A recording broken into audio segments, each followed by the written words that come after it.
बूढ़ी अम्मा का यकीन।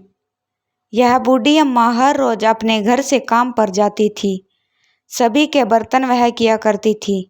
इससे उसका घर चल जाया करता था।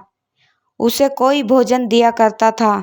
उसे अधिक धन तो नहीं मिलता था, मगर उसका घर चल जाया करता था। उसके साथ में उसका पोता रहता था। वह अभी छोटा था। वह उसके लिए ही करती थी, क्योंकि उस बूढ़ी अम्मा को धन की अधिक जरूरत नहीं थी। एक दिन की बात है, वह बूढ़ी अम्मा एक घर में काम कर रही थी। उसके बाद उस घर की मालकिन आती है। वह कहती है, यहाँ पर मेरे कुछ पैसे रखे थे, मगर अब वह नहीं मिल रहे हैं।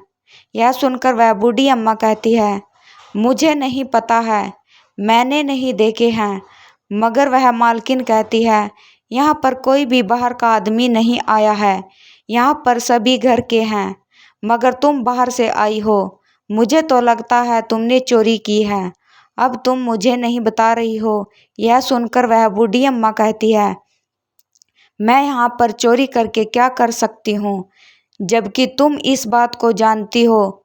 आज तक मैंने ऐसा कुछ नहीं किया है। मैं काम करती हूँ, उसके बाद जो भी मुझे खाने को देता है उसे ले जाती हूँ। मैं किसी से भी खाना नहीं मांगती हूँ। यह सुनकर वह मालकिन कहती है, मुझे पता है तुम इसलिए सभी से भोजन नहीं मांगती हो, क्योंकि तुम चोरी करती हो। उसके बाद बूढ़ी अम्मा को बहुत सुनाया जाता है। पड़ोसी भी आते हैं। जब उन्हें पता चलता है तो उन्हें यकीन नहीं होता है, क्योंकि वह बूढ़ी अम्मा ऐसा नहीं कर सकती है। लेकिन अब वह बूढ़ी अम्मा कुछ नहीं कर सकती है।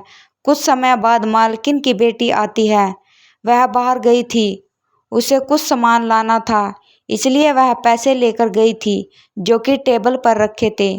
जब यह बात पता चलती है, मालकिन अब कुछ नहीं कहती है, क्योंकि उसने बिना सोचे ही बूढ़ी अम्मा को चोर कह दिया था। इसलिए जीवन में ऐसा कोई भी काम नहीं करना चाहिए जिससे आपको समस्या का सामना करना पड़े। हमें मदद करनी चाहिए, लेकिन किसी को दुखी नहीं करना चाहिए। वह बूढ़ी अम्मा अब उस जगह पर काम नहीं करती है, क्योंकि जब एक बार शक हो जाता है फिर यकीन नहीं होता है। जीवन में अच्छा करें, आपको भी अच्छा मिल सकता है। अगर आपको यह कहानी पसंद आई है तो लाइक एंड चैनल को सब्सक्राइब करें। Thank you.